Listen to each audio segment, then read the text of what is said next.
Order. Welcome to this one-off session on corridor care of the Health and Social Care Select Committee. There is a lot of public interest, a lot of interest in the sector, a lot of interest from patients and staff on this important and pressing matter. We've got two panels for us today. Can I start, please, with the members of the first panel introducing themselves and briefly their organisations. Can I start with Dr. Ian Higginson, please? Thank you. So I'm Dr. Ian Higginson. I'm an emergency physician working in Plymouth in the southwest of England, and I'm president of the Royal College of Emergency Medicine. Thank you. Good morning, everyone. I'm Dr. Rosie Bennyworth. I'm the Interim Chief Executive of the Health Services Safety Investigations Body. We investigate national patient safety concerns across England and make recommendations into national bodies about what needs to change. Thank you. Good morning, I'm Nicola and I'm the General Secretary and Chief Executive at the Royal College of Nursing, representing over 500,000 nursing members, but was previously Chief Nurse in hospitals for 10 years. Thank you very much. Well, thank you all three of you for being with us. Very grateful to the Royal Colleges, very good friends of this committee.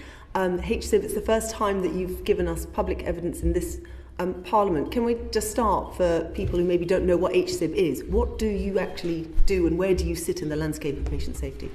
So we are an arm's length body set up in the Health and Care Act 2022 and we have been operational since 2023. We undertake national investigations into anything that's causing patient safety concerns. We look at all sectors, acute sector, community, mental health, primary care and the transitions between them. Our investigators are skilled investigators, many from other safety critical industries including military, aviation, nuclear and legal backgrounds. And we go out and we observe what's happening across multiple sites, working with national stakeholders and local stakeholders. And we work extensively with patients and their families who've experienced harm. When we've undertaken an investigation, we then make recommendations into the national bodies about the areas we've had concerns about and the things that we think need to be addressed. Those organisations then have 3 months to respond to our recommendations, and we publish their response on our website. We've got great examples of impact over the last 3 years where we have seen lives being saved as a result of our work. As well as our national investigations, we also want to professionalise local investigations. We often hear local investigations can be done quite poorly. They often don't involve families and patients very well and can blame individual staff members, which can be very devastating for the staff involved. So we've got a programme of work looking at how we can improve the local investigation quality, support local investigators and professionalise their roles. Okay, thank you very much. So what caused HSIB to want to look at corridor care? We work extensively with patients and families and other organisations, and we heard repeatedly about concerns from patient safety in temporary care environments. So we looked at exploring the management of patient safety risks in temporary care environments, and we found widespread use of these environments. And when we're talking about temporary care environments, we're talking about areas that are not set up for patient care. We found corridors, use of chairs, use of sometimes store cupboards, gyms, all sorts of areas being used for patient care that were not designed for this use. Thank you. And Nicola Ranger, I mean, you've been very vocal on this. Do you agree with the findings that HSIB's inquiry found? What extra have your members been reported on this issue? Yes, we absolutely agreed with the findings of HSIB, but I think our real concern more than anything is that this care is being normalised, and we can see there are standards of care that probably post-pandemic have been normalised that would have been seen as totally unacceptable in 2019. So I think there's got to be a rebalancing. I think the real key for us, our members started really pushing us and saying how shocked they were from 2023 onwards post the pandemic. But the real harrowing bit for us was last year when we put out a survey over Christmas and New Year, which, if I'm honest, we were expecting our members to have other things to do in their time off. than fill in our survey, but to have 5,000 testimonies of harrowing experience of how they felt as nurses, looking after people in a way that they felt ashamed. And we felt very strongly that our members' voices had to be the wake-up call to say, we cannot normalise this. This is not what any of us would want for people in this country. So we really, as a college, got behind this to say enough's enough. We have to sort this out as a country. Thank you. Ian Higginson, what's your members' views? So from a point of view of our membership, we absolutely welcome the report, and I think it also demonstrates the need for truly independent investigation bodies working to look at this sort of stuff. It absolutely reflected the reality on the ground for both our patients and, importantly, our staff. We also recognise the tension between trying to mitigate the effects, which is where a lot of the findings in that particular report was cited, versus normalising the phenomenon. So when we wrote our own guidance on crowding, we stuck all the mitigation at the back to try and get that message and say, this is guidance we shouldn't be having to write, it's stuff we shouldn't be having to talk about. We're able to quantify some of the risks that HSIB were unable to for patients. From our point of view, corridor care is a visible symptom of overcrowding, which is a national issue, a national crisis, and I believe a national scandal. And it's caused predominantly by long waits for admission to hospital. There is absolutely no safe or acceptable way to provide care for patients in corridors or other non-designated spaces. Whatever we try and do, it just cannot be done. But also, it is not inevitable. This can be fixed. We've been talking about this issue since, well, probably loudly since 2015, but certainly we wrote our first guidance on the subject back in 2014-15. It's been progressively getting worse. We've not seen any improvement in this in reality over all that time. And from our point of view, we cannot understand why it hasn't got the focus it deserves, because it's actively killing patients. And as Prof. Ranger has pointed out, it is actively harming staff. Thank you very much. I noted a word you said, truly independent, in that investigation. And there is a national conversation happening right now about where HSIB should sit in the system. The current plan under the NHS organisation bill to come is that it will be sitting under the CQC. I mean, Dr. Rosie, I wonder if you wouldn't mind, just if you can comment, how important is that independence? What does that mean for your investigations?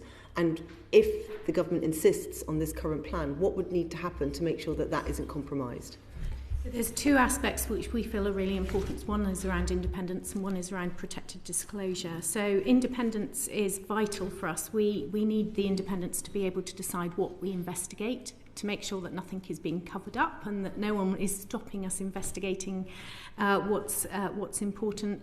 We need the independence to be able to investigate the national system as well as the local system. Many of the patient safety risks are related to how the national system works, as well as what's happening on the ground, and so we need to be able to freely look at the national system, and we need the independence to make recommendations to all parts of the system without people telling us that we can't. So that's what we mean by independence. The other important part of our legislation, which is vital, is around protected disclosure, which means that everything that people talk to us about is protected by law. There are safeguards and caveats to that, so if someone tells us something that's criminal in nature, we will escalate it. But that's absolutely vital for us, and we so often get staff members and patients telling us that they tell us things that they wouldn't tell others, wouldn't tell a regulator, because they're fearful. We're still in a culture where there's the NHS culture in parts. There's a fearfulness of speaking freely, speaking up about things, and it's vital that people have the safe space that they need to be able to talk about things that go wrong without being feared about being blamed or losing their jobs. And patients as well, it's vital for them because sometimes they fear that if they talk freely that will impact on their ongoing care in a provider. So we feel that there definitely needs to be a kind of firewall or some protection, both in terms of our identity, our independence, and that ability for us to maintain that protected disclosure. Thank you very much.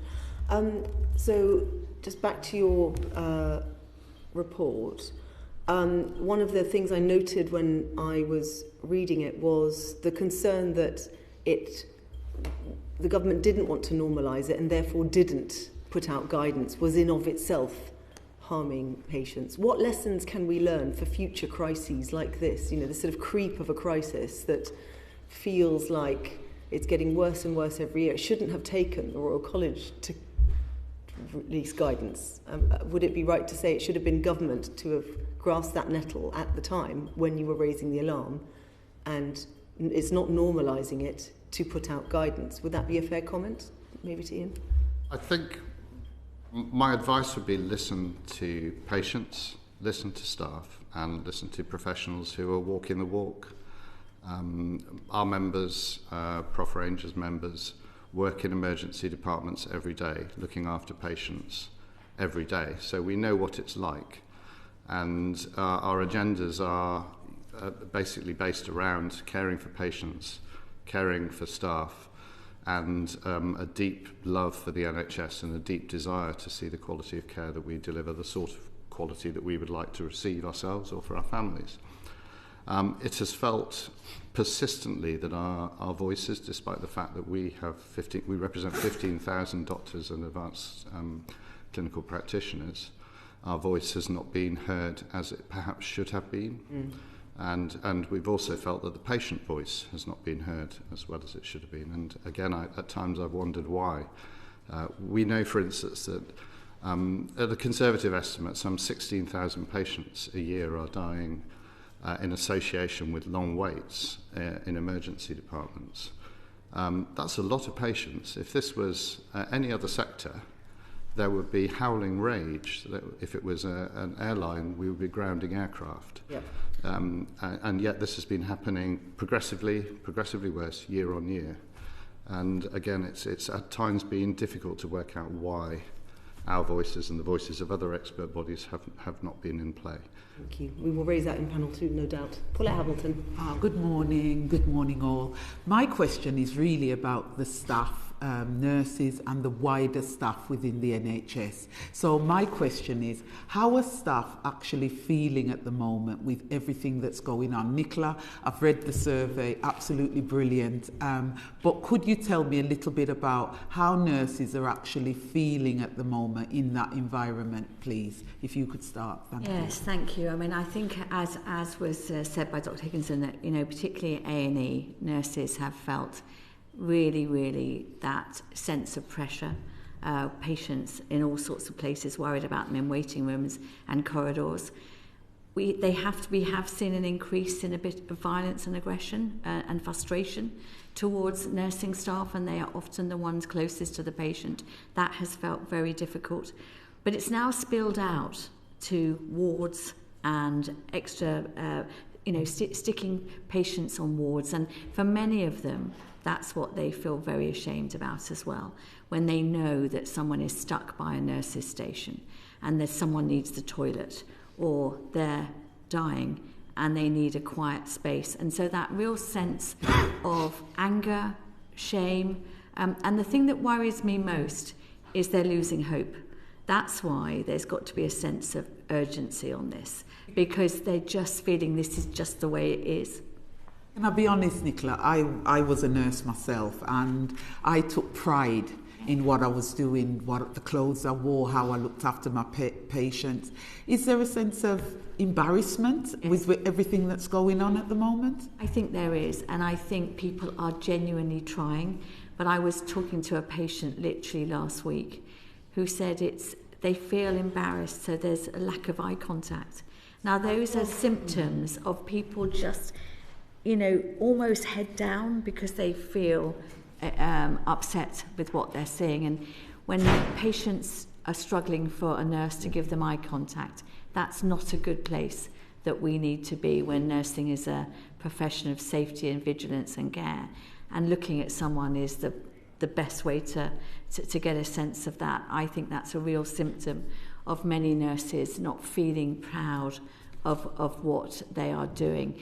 And it's that's why I absolutely agree with what said. This is an emergency. We cannot get to the place where people don't feel proud of what they're doing. Now, we know there's still pockets of brilliance. We know that. We're not saying that everything, but it's that consistency. And I think many of us, and nurses do say this, they know if it was their loved one admitted at this moment in time, the first thing they'd think about is, who do I know in that organisation to make sure my family is okay? That's not okay. And that's why we've got to get on and get this sorted out and better.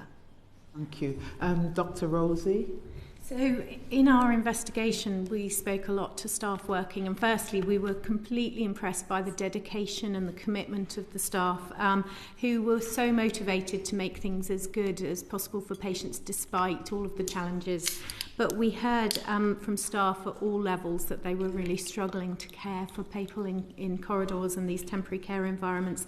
Heard expressions like, this isn't what I trained for, We felt that it causes moral injury for staff, as Professor Ranger was saying, these negative emotions around guilt, around shame, anger, that really arise from not being able to provide the care that they want to, and that was leading to fatigue and burnout. And we heard for staff some of the kind of practical difficulties, having difficult conversations with people when they're in a corridor about life-changing illnesses, having to kind of manage that from a privacy and dignity care respect, and we've identified in our report all of the patient safety risks, and staff are aware of those risks but unable to often change them. Having said that, we did see staff that were going above and beyond, and we saw some amazing examples of mitigations that staff were putting in place to make patient care as safe as possible. Thank you for that. Could I move to you, Dr. Higginson? Higginson, yeah. But also, can I go just one step further? I'm a great believer that people's mental health suffer from corridor care. So what have your team, what have doctors and others seen with deteriorating mental health, just from having the light on for 24 hours a day and not being able to rest properly? Thank you. So I'll start with staff and then I'll move on to patients, if I may, because I think you're... No. If you just stick with staff. Okay, yeah, so for staff, we've recently conducted a survey of our membership to help inform this hearing. That was of English emergency departments, and 97% of clinical leads who replied felt that the current situation was unsustainable in terms of working in the long term, and 50% in the short term. Some more data, 30% of our trainees, these are the youngest people just coming into it. They should be bright, they should be absolutely loving everything they're doing. 30% of those are showing active evidence of burnout on circulated training questionnaires, and 23% of trainers do the same.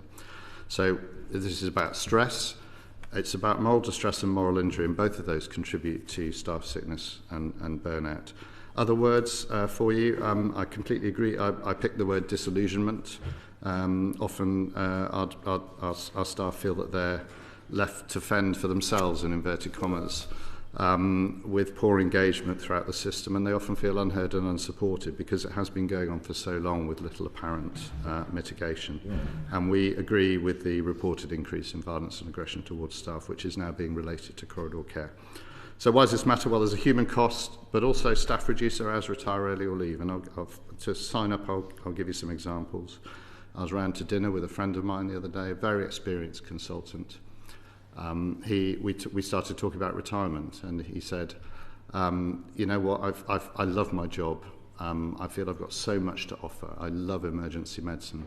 I don't think I can go back and do another shift because I am embarrassed at the care that we are delivering. And other quotes from our survey: soul-destroying, working conditions are inhumane, increased numbers of nurses crying after their shifts. And I can say on a personal level that the phenomenon of avoiding eye contact is something I have experienced. And a final example, the waiting room announcement. I'm often asked to do it in my department. Why am I asked to do it? Well, I'm a consultant, so it's part of the responsibility I carry. But also many of the staff find it very difficult to simply go out into the waiting room and face the patients who've been waiting there for so long and explain what's been going on. And, you know, those sorts of indicators, we shouldn't be having staff feel like this in our health service. So what can we do to better support staff in these environments? I will start by saying this shouldn't be happening at all, but it is happening. What can we do to better support staff in these environments? And if I go back to yourself, Dr. Higginson, first. Fix the problem. That's how we help staff do this. For our members, they simply want to offer brilliant emergency care to our patients. These are amazing clinicians, doctors, practitioners and nurses. They can do an amazing job. They can't do it in overcrowded departments, and we certainly can't do it in the corridor. So fix the problem, fix the problem. So give me one example of how the problem can be fixed. So the problem is essentially a result of a lack of, the majority of it is a lack of availability of beds for our patients. So if we had beds to admit our patients to, our departments would not be overcrowded. Or would you say if we sort out social care and e.g. where you're getting the blockages of beds, that would help with what's happening in corridor care? There's no one single solution, and undoubtedly discharge from hospital into social care is one part of the problem, but also the way hospitals work, the efficiency with which they work, the number of beds available, are both other factors in that. It's a really complicated beast. There's no uni solution, but there is a solution if you take the problem in the round. Thank you. And Dr. Rosie, and then I'll come to Nicola. Yes, and just on the point about fixing the problem, in 2022, on the back of one of our investigations looking at harms caused by delay in transferring patients to the right place of care, we did make a recommendation to the Department of Health and Social Care to lead an immediate strategic national response to address patient safety issues across health and social care arising from flow through and out of hospitals because of our concerns. At that time it was around ambulance handovers. Sorry, for somebody that doesn't speak that language, could you just say it clearly? What are you talking about? Yeah, so we undertook, sorry about that, we undertook an investigation in 2022, so 4 years ago now, looking at ambulance handovers, but the same problems were there that are causing the problems now, which is about flow, how patients flow through a hospital. And at that point we made a recommendation. We raised this with the Department of Health and Social Care and said that there needs to be an immediate response to these concerns. Unfortunately, we were not satisfied that the response was adequate, and those risks, as we see today, have remained. Just in terms of your question about how we support staff, I agree that actually the first thing is to try and solve the problem. But in the meantime, we've done some work looking at the impact of fatigue on staff, and this is something we really need to understand. If you work in any other industry, they have an organisational response to fatigue and fatigue risk management, which we don't in the NHS. We expect it to be an individual responsibility. So they have got no fatigue risk management in the NHS? So there's very limited, and that's something we've also investigated in the past, and we've suggested that this is something that we need to learn from other industries and adopt. We also know that actually very often people speak up about concerns that they're seeing, and people raise concerns, but very often those concerns are not listened to and not acted on. So we need to create a much more learning environment in the NHS that actually people feel freely able to speak up about concerns, raise those concerns, and have the confidence that they are being listened to. So are you trying to say that staff can't talk to management about how they're feeling and what's going on? We do hear that in some of our investigations, yes. Right. They feel that, or sometimes they feel that when they do raise concerns, nothing happens as a result of them. So they give up on raising those concerns. Finally, over to yourself, Nicola. Sorry, Professor Nicola. Thank you. I think there are things that we need to do quite urgently. Yeah. I think that there are many of the things that the government are doing we fully respect, but they're medium and long term. What are we going to do now because the real concern for us is, as you've said, the real impact on staff. We're pleased that there's at least a definition. There is at least a sense of NHS trusts going to have to at least measure and account for the scale of the problem. Sadly, many trust boards, I'm ashamed to say, don't even realise how many patients they've got sitting in chairs for 72 hours because it's not measured and it's not recorded. You know, the Secretary of State said, you know, the best disinfectant is sunlight. Well, actually, we at least need to measure it to have a degree of seeing whether things are getting better or worse. I'm really pleased that I think NHS England are really leaning into those particular trusts that are struggling. So I think that's right, and we're seeing that leadership. But I also think there are some things, agile things, that do cost money, but that we did do during COVID, that actually ensured that regardless of the swabbing, that's a separate issue, that flow of patients out into social care and community settings. Things like discharge to assess, all of that criteria was done in the community and nursing homes, which has much better outcomes for patients. All of that because of funding arguments are happening back in hospitals. There is 50% of hospice capacity is currently closed, when 42% Nicola, of people you're die going in to bed. be able to bring out all of this, but I've been Okay. told my time is up, Okay. so I am going to I could say go on thank and on you and on. all and hand back to the chair. Thank you. And on measurement, Joe Robertson. Good morning, thank you. Do you think the government's new definition of corridor care, spending 45 minutes or more in a clinically inappropriate area, is the right one? I think there's... Shall I start? Because I think one of the things we raised in our report was that actually there was no definition, and that was causing, as we talked about sunlight, there was no ability to actually measure what was happening. And so I think actually we need to have a definition so that we can measure and understand the scale of the problem. So we welcome the fact that actually a definition has been agreed on. When I visited my nearest hospital, St Mary's on the Isle of Wight, I saw people being cared in corridors, people being cared for in reception areas, people being cared for in a cupboard, not one person but two people sharing a cupboard, and people still waiting in ambulances. Will those waiting in ambulances count as being cared for in a corridor care setting? Because if they won't, then clearly there'll be a pressure just to leave people in ambulances to keep the figures looking better. Is there any view or comment on that? So we do have a view. So it's important to say that we're really pleased that the Secretary of State has made a commitment to end corridor care. That was really welcome and brave commitment. For us, the problem is overcrowding. Corridor care, remember, is a symptom of overcrowding. And it is possible to hide patients in all sorts of places that aren't corridors. The argument can be argued both ways. So if this new measure goes where other measures haven't, that's great. We'll take anything that makes a difference. We are a little bit concerned about the nature of the measure.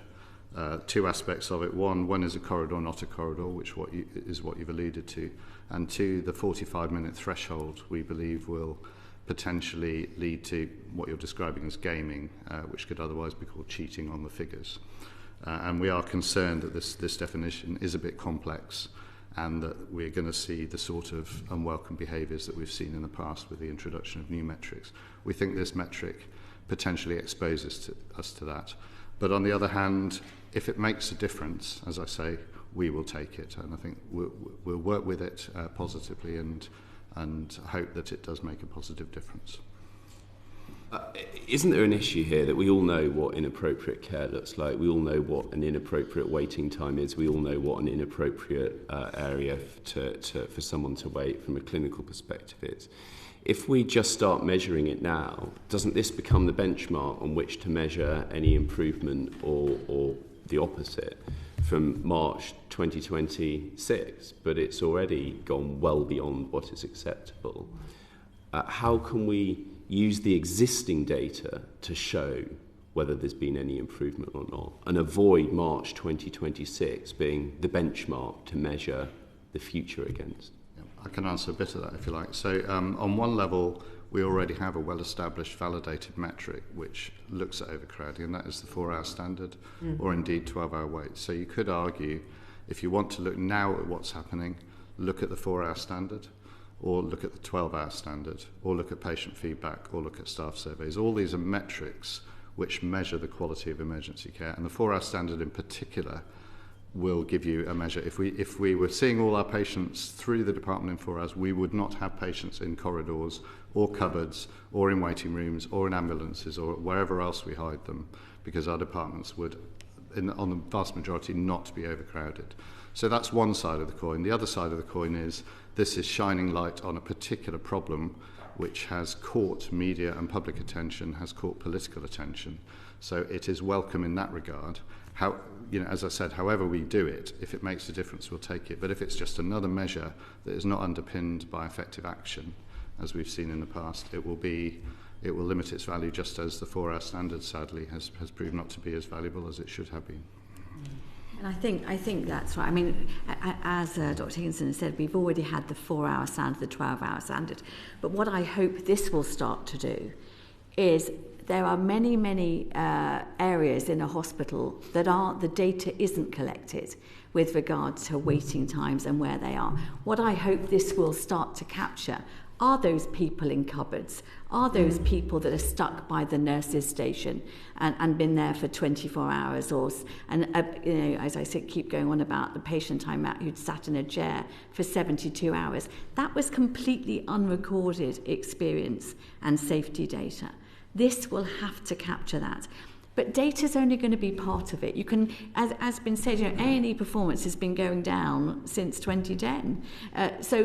The only thing that will truly make a difference is the genuine culture to say this is unacceptable and how are we going to start to get this better. But we are pleased that at least this will start to capture those really hidden examples which are often outside the emergency department. And there's heartbreaking care both in the emergency department but certainly outside of it as well. Will someone waiting in an ambulance count as waiting in a corridor care setting? Because if they don't, then clearly a hospital or a government looking to improve the corridor care figures will simply leave people in ambulances, and you create another massive problem. The handover ambulance delay is captured separately, so it will still be captured. So that will be not necessarily captured in that sort of extra patient data, but people waiting in ambulance, that data is captured now, so you won't be able to game it because your ambulance handover. But you could still improve your corridor care data by leaving people in ambulances. It may make the ambulance data worse, but it would improve your corridor care data, and that's my issue, is keeping someone in an ambulance rather than the cupboard is not a solution. It's not the solution, and people can game it now. I've been to a hospital where they were telling me the 45-minute handover delay for ambulance was brilliant. But what they didn't tell me was there were 5 extra patients stuck on the ward in order to achieve that. Yes. You can play all of the system off each other, which is why it will come down to culture. This is people. And actually, this is what it will take, the commitment of trust boards and leaders and politicians. The data can be played off to say whatever you want, but we've got to make this about people and patients, and that requires culture and leadership. Thank you. And can I just come in on that, in that this is why it's vital that we don't see this as an ED problem. This is why it needs to be a whole system problem, and we need to look at risk right across the whole urgent emergency care pathway rather than just in one section of it. Thank you very much. Jen Croft. Thank you, Chair. And I'd just like to move on to the sort of standards of care and patient safety in the current situation. Dr. Bennyworth, you found that concerns around normalising corridor care present a barrier to trust putting all the possible patient safety mitigations in place. So do we have to accept that corridor care is part and parcel of the system for the foreseeable future? So there's a real tension here because we don't want to see corridor care. But what we did see in our investigation was that those organisations that had accepted that it was happening and had put mitigations in place to deal with them, the environment was calmer. Patients were identifying patient safety risks. So I think while we do have corridor care and we do have people being looked after in unsuitable environments, it's vital that hospitals put in place protocols, put in place adaptations that are needed to make sure that patient safety risks are identified. For example, if you've got someone in a corridor, it's very difficult to pick up if they suddenly deteriorate. So it's really important that there's processes in place that they've really thought through how they pick up early deterioration of patients. Some of the equipment wasn't there, so some of the oxygen supply, emergency drugs and equipment wasn't easily to hand for people in these situations. So people need to think very carefully about, whilst this is happening, recognising it's not acceptable and it's not what we want to happen, how do we make sure patients are safe in the meantime? Thank you. And is it fair to describe corridor care as a way of spreading risk across the hospital and the wider health and social care system? And is it effective as a tool for managing that kind of risk? I can see Professor Ranger is shaking her head quite firmly at that. Feel free to come in. Yeah. I think that's how we got into this mess. Yeah. I think this whole normalisation, if you talk to nurses, they will talk about, well, we've got to spread the risk. Risk isn't something you spread. It's something that you sort out the problem and you get to it. I think it's because inch by inch by inch, we have compromised and normalised this and mitigated. And actually, who's paying the price for that now? The staff and the patients. If we had stopped that slippery slope, put in those actions to mitigate right from the beginning, then maybe we wouldn't have got into this mess. There are 14,500 people in England every day that don't need to be in hospital. That's, enough for 20 district general hospitals of patients every day in England that don't need to be there. Where is the focus on that? There is capacity in the system. There are nursing homes and there is availability for patients in other settings.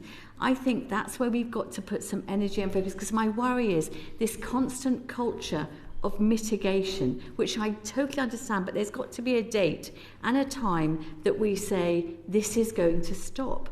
Because I think this constant idea that you just spread the risk is totally normalising this. And I think that's why we're having real difficulty turning this round, because we've mitigated so much. Plugs in corridors, corridor care nurses, extra. I went to a hospital that had put in extra patients in every single bay. They've put in nearly 80 beds in one hospital, 5 extra patients per ward.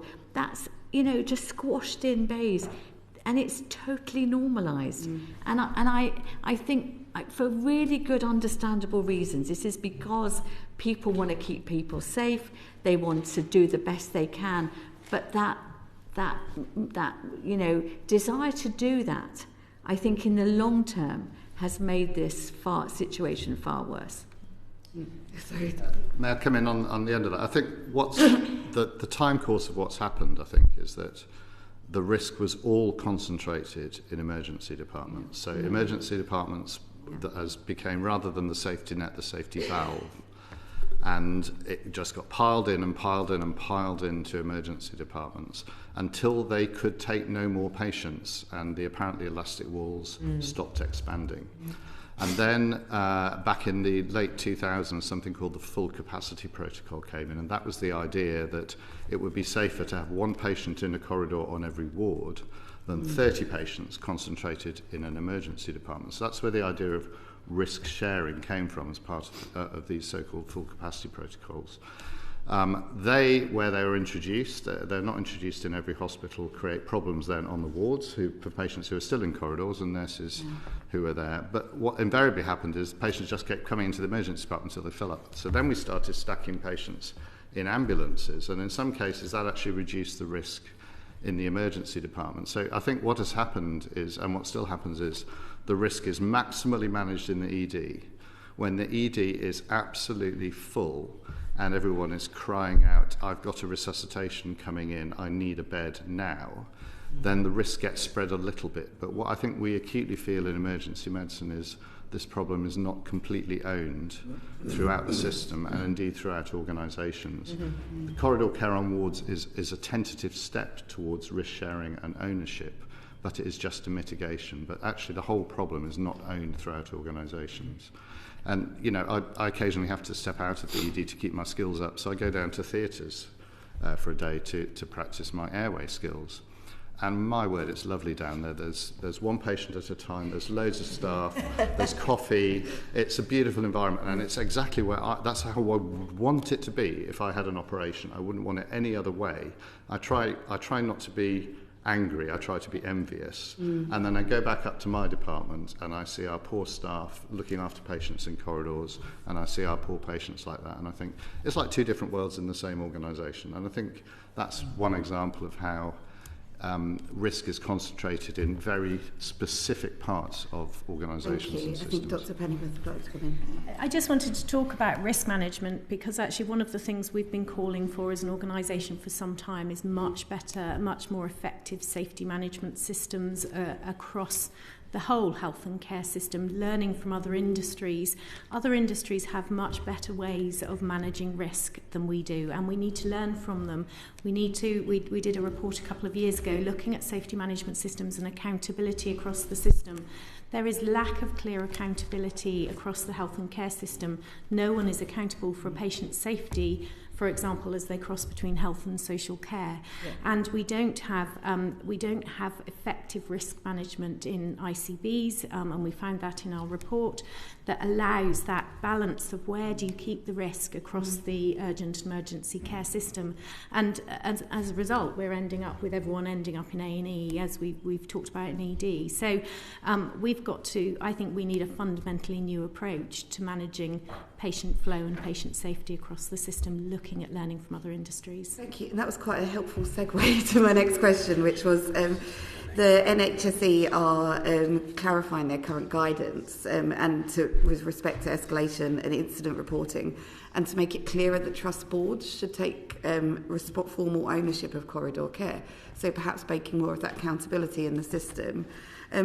What do you think requires clarification in the current guidance on corridor care, and do you welcome sort of trust boards taking ownership of that to provide a more holistic overview? I do. I think many organisations have got very large, actually, and as a result, I think some are not always seeing the reality and hiding a little bit from it, if I'm honest. It's one thing to read it on paper, it's another thing to see it and listen to their staff. And there are some organisations that are incredible with how they listen and see what the reality of their staff. There are others, nurses that I speak to, that haven't seen their executive team at 10 o'clock at night ever. Well, that's not okay, actually. So there is something about that real accountability and leadership, and that is what I think does need to happen, because so much of what I think needs to get better, which will be leaving hospital, is not always seen as interesting and new, but it's the vital thing. And I think trust boards need to really think about how they look at their data, and that real sense of we've got to get this better and stop blaming. The system is an issue, we absolutely get that, social care, but there are always things that each organisation can do better. So there's something about taking accountability for the bit that you can do and doing it well and leading it. And I think that could be stronger at the moment. Thank you. And has anyone got anything else they want to add to that before I hand back to the chair? Briefly, I think we can put all the effort we like into reporting systems, recording problems, documenting problems, seeking reassurance, seeking assurance. But unless that translates into ownership of a problem at a board level and then throughout an organisation, so ownership and leadership, unless the dashboards that you're all very experienced people, red and green things, there's people at the end of this. There are patients and staff, so it has to become reality. And I think that means going down to departments, looking at your staff in the eye, talking with them, talking to patients, and then feeling a sense of ownership of this as a problem. I think that has, as Prof. Ranger has pointed out, I think that has been variably present in organisations. And leadership does matter in this, but it also has to be linked to the right solutions, and absolutely dedicated persistent action. Thank you. And can I just say, I think trust boards have a huge role to play in this, and I think the visibility of data will certainly help, but this is about culture. This is about actually how do you create that learning environment? How do you have that constant willingness to improve, to use data for improvement and not just for performance management? And actually, how do you tie together the decision making around quality and safety, financial delivery and operational delivery? Because at the moment there's a huge focus on financial and operational delivery, and yet we know 13% of all healthcare costs are on safety failure. So we need to make sure that those decisions are brought much closer together, and quality and safety isn't seen as a kind of add-on or something separate.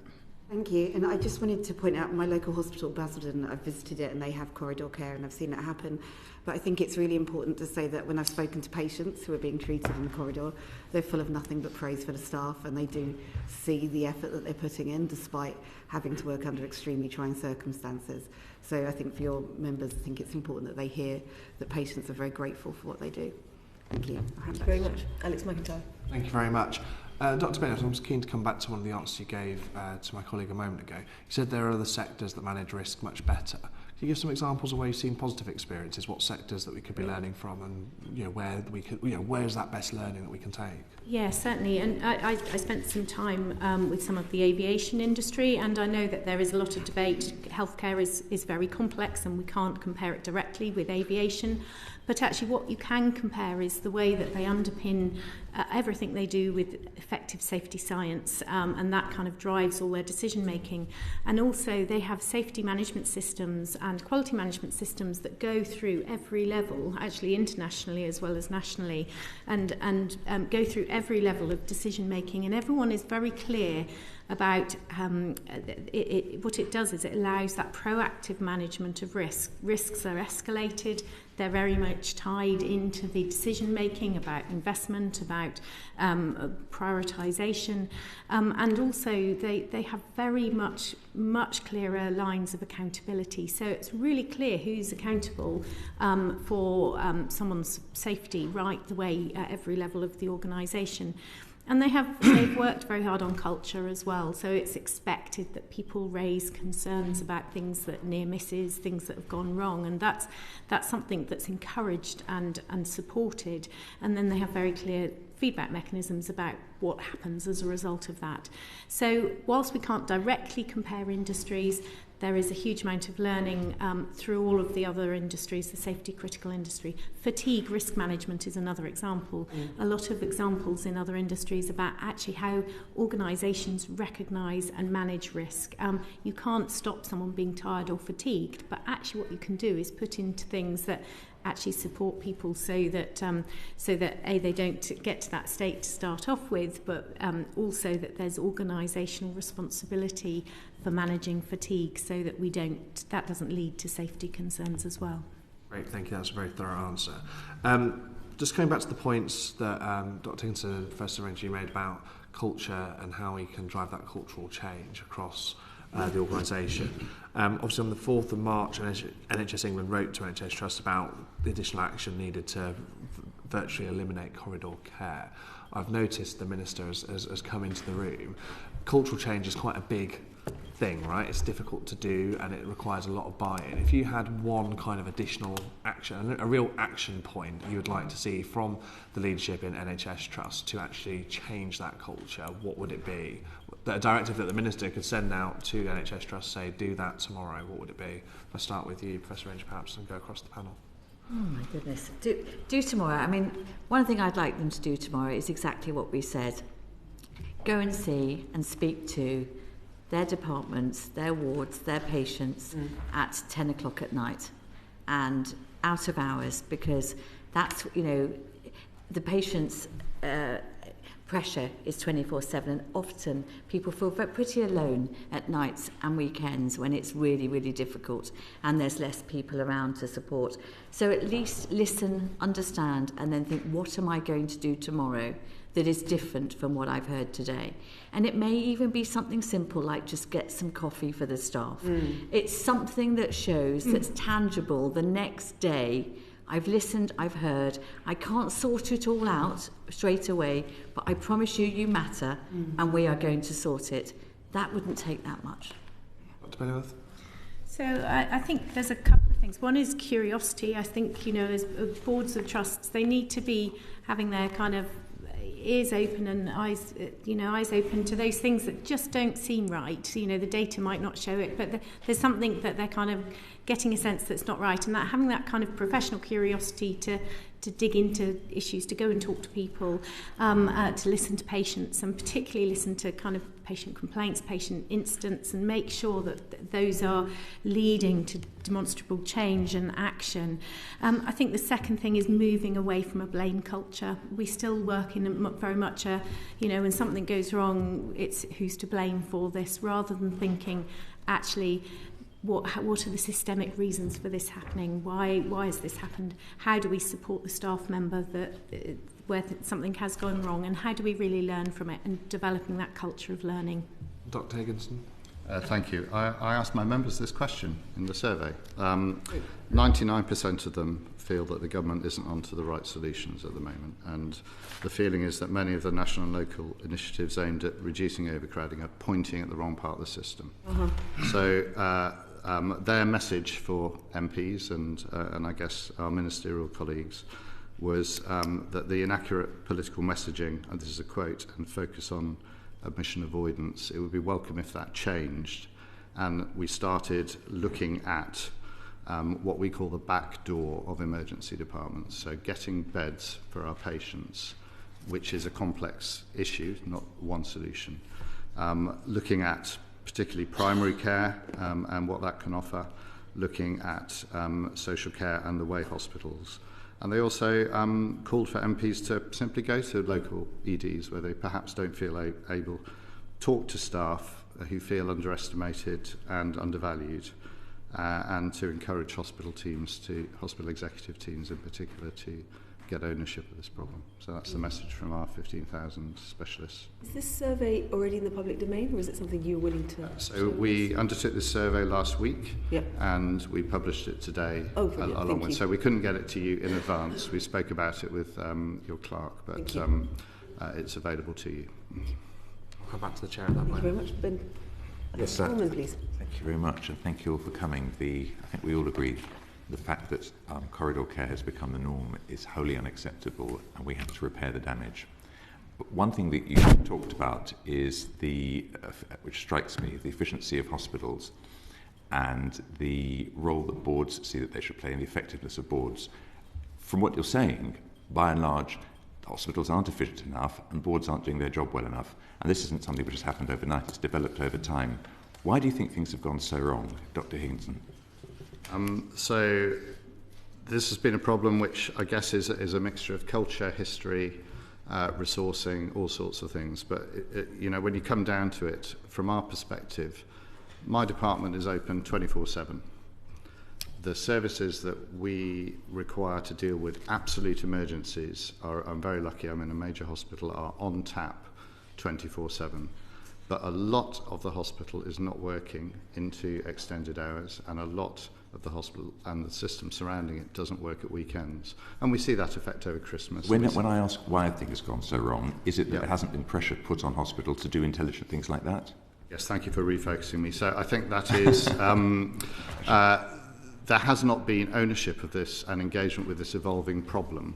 And there's been, I think, reliance on doing the same thing over and over again, perhaps more of it, and expecting different results, rather than taking a step back and saying, how could we redesign this system around the patients and their needs? Dr. Bennyworth, if you agree with that, what role does the government play then in ensuring the system does the sort of thing that Dr. Higginson described? So in our investigations, we see the kind of direct link with productivity and quality and safety in virtually all of our investigations. So I think it's vital that at every level we are putting quality and safety of care at the centre of all decision making. You're saying it isn't at the centre at the moment? I think sometimes there is the potential for operational delivery, for performance, for financial performance, sometimes to be divorced from the discussions. How do we put them at the centre? You've said this several times. The question I'm really interested in, I think we're all interested in, is how? So we start with what's important for patients, and we listen to patients, and we extensively engage with people to articulate what's important to them. We're not engaging sufficiently with patients at the moment, you're saying? I think it's probably mixed. I suspect there's good engagement in some parts. Yes, what I'm saying is you're making a lot of very helpful statements, all of you. Yes. But the really interesting thing for us is to understand, you say these things should happen. Are they happening? So when you say something should happen, tell us how much they're happening and what could be done to make them happen if they're not. So, for example, there is a real opportunity with looking at effective management systems, as I said, looking at effective quality and safety management systems across the system, and that would bring together that decision-making around quality, around performance and financial delivery. And the new quality strategy that is being developed is a huge opportunity to do that.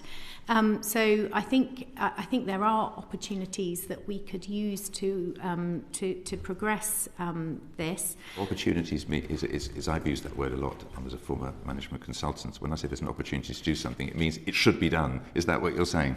Well, that's our opinion as an organisation is Good. that we should be looking at effective quality and safety management across the NHS. Thank you, very clear. Dr. Higginson, I can just ask about staffing because I sort of struggle with that. We talk a lot about staffing just in numbers. You've said you come up with words which say in terms, we've put more senior doctors into the system, but corridor care hasn't eased. So where do you think the extra capacity that you put in has actually gone? So staffing is complex. So if you look at overall, our emergency departments are currently understaffed to do the job that they're doing, but so are hospitals and organisations to work in at their most effective way. Mm-hmm. How we would be if we weren't overcrowded is a completely different question, and I'm sure that our learned colleagues in GIRFT will be looking at that as part of their efforts. Staffing, just increasing consultant numbers isn't the solution. So increasing senior doctors will definitely help. So we're down on senior doctors, but if we were not overcrowded overall, we probably actually have enough doctors and nurses in our department. Most emergency departments are running an extra ward in addition to their department in their corridors, and that soaks up resources and makes them very inefficient. So, Professor Ranger, from a nursing point of view, does that ring true that it's a corridor fair does it feel like a staffing level problem, or are there staff having to plug gaps elsewhere, other problems in the system? We've still got 24,000 nursing vacancies in England in hospitals, and we've got a significantly higher number in social care. I think if you look, there will be reports that say we've put more staff in, but it's where we put them in, actually. Right. We've probably spent money on extra teams, falls teams, pressure ulcer teams, urinary continence teams, but actually those closest to the patient, those people that absolutely are the lifeblood to keep things flowing, haven't increased, actually, and probably still feel understaffed. If they're lifeblood, they are. Why would hospitals be taking the decision to place new staff elsewhere? I think it's a mitigation. I think with good intention, and also because many people closest to the patient feel a bit trapped. They're at the most junior level. They earn the least. It's a way to progress. That's why there's got to be reform for progression. So that in an American system, I was listening to your question earlier about what we need to do around efficiency. It's many years ago that I was there, but it's so efficient. 24 hours pharmacy. Far too much happens late in the day in the UK. 24-hour ward clerk. Investing in those closest to the patient, so there's no novice factor. They can progress their pay but stay in the same job. So you have the most expertise closest to the patient. All of that reform needs to happen. So the other thing that we need to sort out, many of our patients waiting the longest are elderly patients, and yet we've done very little to really reform nursing homes and how we do things like that. So let's talk about, you can give us some examples of where it's happening well. I mean, I can give you an example. We had a very interesting corridor care meeting the other day. I was talking to the Walsall Healthcare NHS Trust, and they're doing things like virtual wards led by specialist consultants, discharge lounge, pharmacists there. They're expanding day case surgery. They've got a discharge escalation pathway. I know it sounds rather jargon, but shorthand. But you must be aware of other places. Can you, each of you, give me the name of one place in the country which you think is getting it right, please? Start with you, Professor And I Ranger. think you're going to hear from one of the chief nurses in that organisation, and that's West Hertfordshire in Watford. But actually what you'll hear from the chief nurse is that she owns it, the board own it, the chief executive own it, and it makes a huge difference. Thank you. Dr. Bennyworth, a different organisation. I don't have one organisation, and we don't name organisations as part of our... Are you aware of any individual work. organisations? We are aware of lots of different pockets of good practice across the country. I think the difficulty is actually how do we scale it? How do we share that learning? How do we scale it right across the country? You have got places that you know of, but you just rather not name them. Well, we don't, because of our protected disclosure legislation, we don't talk about what we've heard or what we've seen on our investigations in terms of individual places. Dr. Higginson, thank you. I'm not going to name individual departments, but I think Rosie's answer encapsulates it. What we hear about is pockets or good practice. Every department does something well. It's very unusual to find a hospital which is doing everything right. And so when I go around to look at departments, I see bits of exceptional practice, and then I see bits where they're struggling along with the rest of us. So in that regard, it's hard to pick an example. What I can tell you is that as of last week, 88% of departments in our survey reported either being overcrowded every day or every other day. So that leaves 12% that weren't overcrowded, which is great news. Just the last point I'd like to come to is about, we talked about the American system, we talked about the way things are funded here, the incentives. You've talked about the block contract, leasing block contract not being appropriate. Can you explain how the way that we pay for care at the moment makes corridor care more likely rather than less? Under the block contract, as I'm sure you're all aware, the money doesn't follow the patients. Services are essentially getting paid to shuffle patients around rather than sort them out.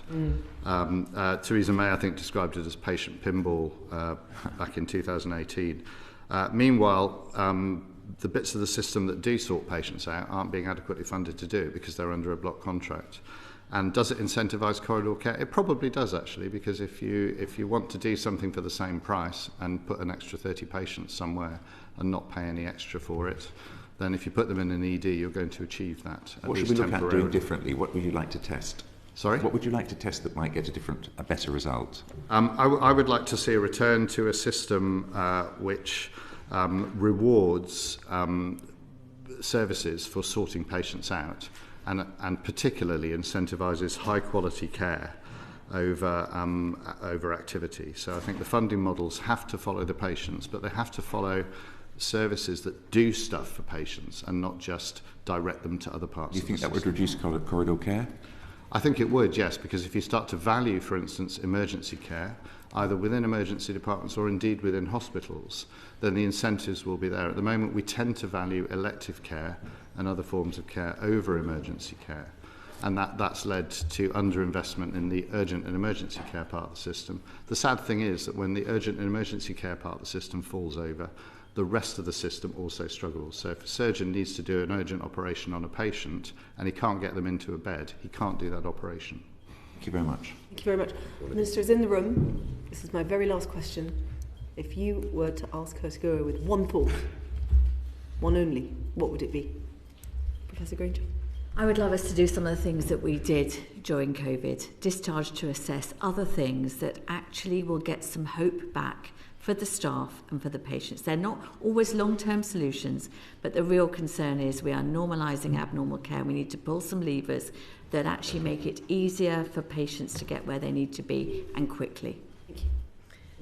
I would like us to transform the way we manage quality and safety across the country, looking at effective learning from other industries and looking at effective safety management systems with clear accountability and much better risk management. Thank you. Dr. Higginson. I would say that overcrowding and the resulting corridor care are primarily the result of a lack of available beds for patients. So I'd like to see the focus on that rather than looking for solutions around other parts of the system. Focus on where the problem actually is. Thank you very much. That's a great place to stop our first panel. Thank you for your time. You're very welcome to stay. Can we please swap over the panels as quickly as possible? Thank you. You don't need us.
First one, if it would be all right, if I could please ask you to introduce yourselves and what you do.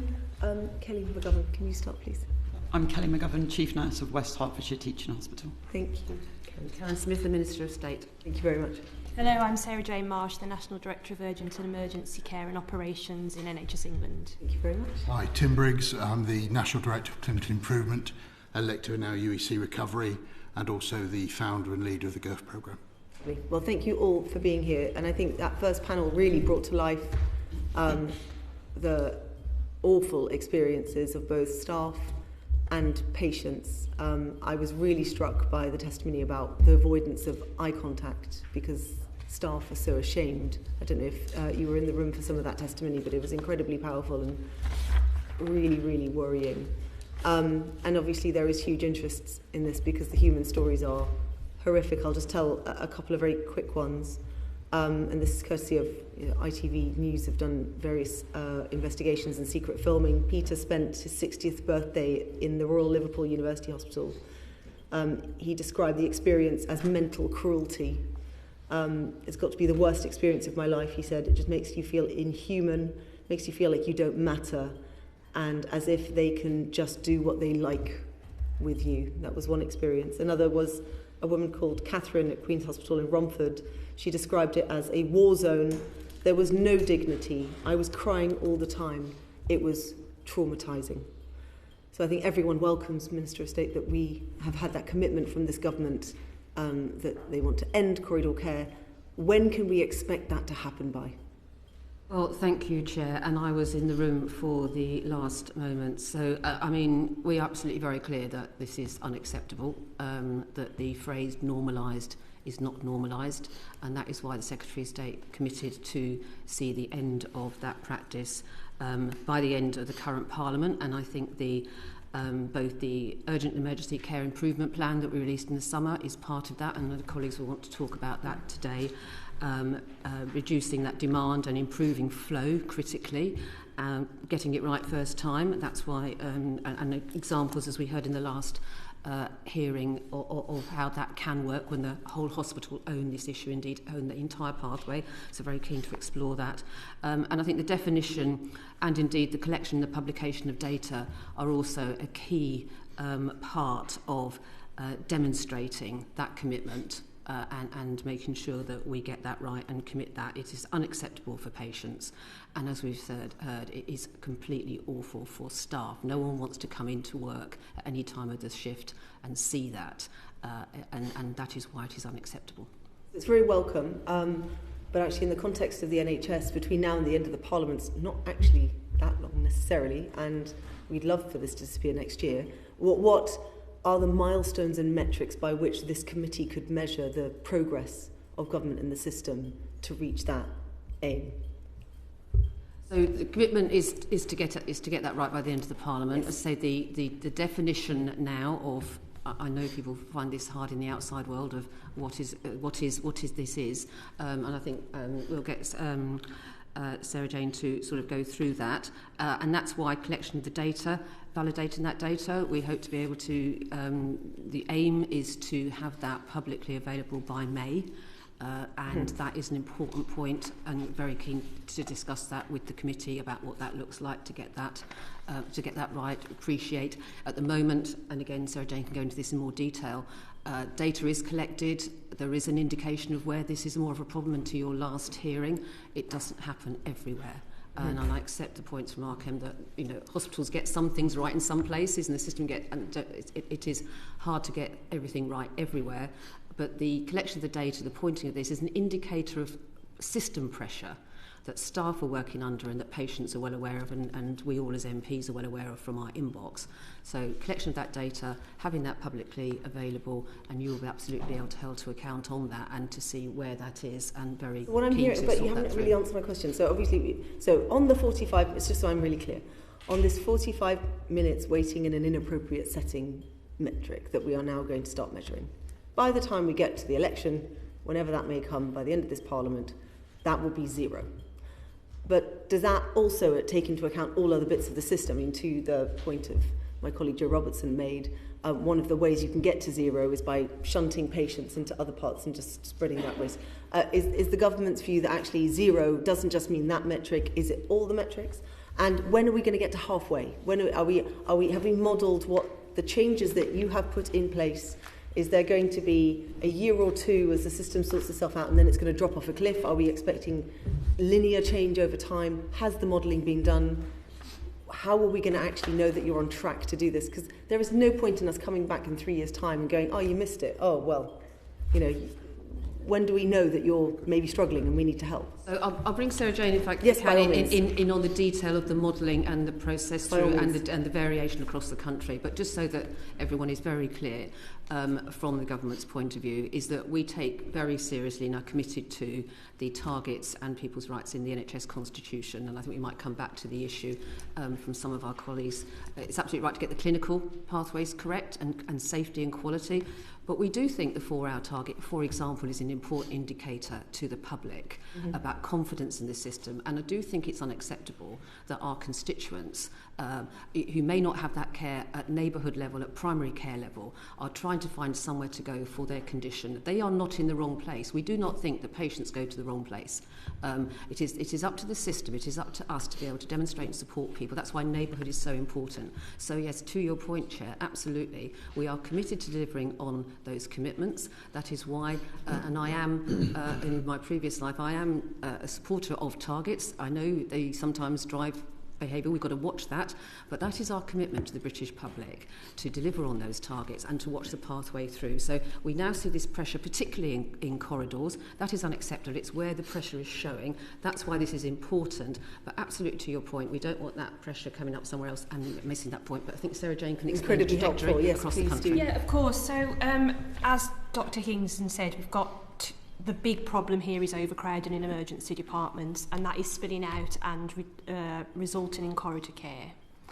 We need to get to the heart of the overcrowding, and this is really about getting back to the delivery of the 4-hour standard, and that is the key commitment here, and we continue to track our progress against that target.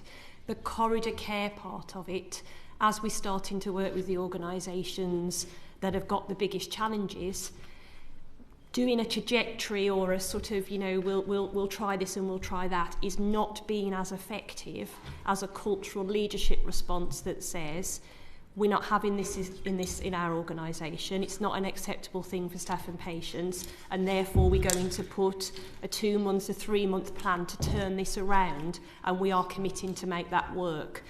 It's not to say that when people make that commitment and they make advances, and Tim will be able to talk through some of those examples, that there isn't a day when there's a blip, that falls over, we get into difficulty, but the key is we go back and put it right. So I don't think the 2029 ambition is one that we want to say, we go 90%, 80%, 10%. We want to be really ambitious on the corridor care part of that and get ahead of that 2029, and we know that's what our leaders want to see. I think the getting to the heart of the root cause, the overcrowding, and getting back to the delivery of the 4 hours is going to take us a longer period of time. That isn't something that we can immediately address. There's lots of different causes of that. So that's a more realistic timeline to return to where we need to be, around 4 hours. But on corridor care, this can be done with the right culture, the right leadership, and the right systems and processes, and we are starting to see that happen now in various places around the country. Okay, so we don't have specific interim targets, but the message is clear: as soon as possible. I mean, I'm slightly concerned by this a bit. I mean, I don't understand why having a strong interim target wouldn't help the system move. It is the experience that it just is not as effective. So what is being effective at present, and maybe I can by all means, I can turn to Tim, is during the time that Tim and his team are spending with the Trust to assess what they think the route and the scale in that particular instance is, and then to say, right, by July, we think you can do X, Y, Z, and we'll be back to see what... Okay, so you're talking trust by trust interim targets, not a system target. I think I've understood that now better. It's trust by trust. Okay. I wouldn't rule out getting to a place once we've got the data quality and we can see, because what we don't want then is a tail of patients being left behind as we go around under trust by trust. Yeah. But collect the data, make a trust by trust plan, and maybe at some point we'll be able to aggregate the data. Is that what I'm hearing correctly? I mean, just... that right? Shall I cover By all that? means, yeah. So the GIRFT programme is clinically led, using data to drive real change. And I was asked to get involved with the corridor care conversation by Sarah Jane and Sir Jim in September of last year. And over the winter, we've been working with 30 of them, probably the most challenged organisations with corridor issues. What is clear, and it builds on what Ian Higginson just said, is in these challenged organisations, the problem is not the ED department. Yeah. The problem is the flow of patients throughout the hospital. And you mentioned, Chair, the document that came out yesterday, which is our document about reducing corridor care, which I think will have a major impact. And that starts really with the ambulance, ED, avoidant admission, how you are admitted, how you pull through. And the big thing that's going to be required is culture and leadership change. And we, as the medical profession in these trusts, have got to stand up to the plate. Because in many of these organisations, the ED department is seen isolated from elsewhere. Actually, it's everybody's problem. And unless we all act and solve this problem, it will continue.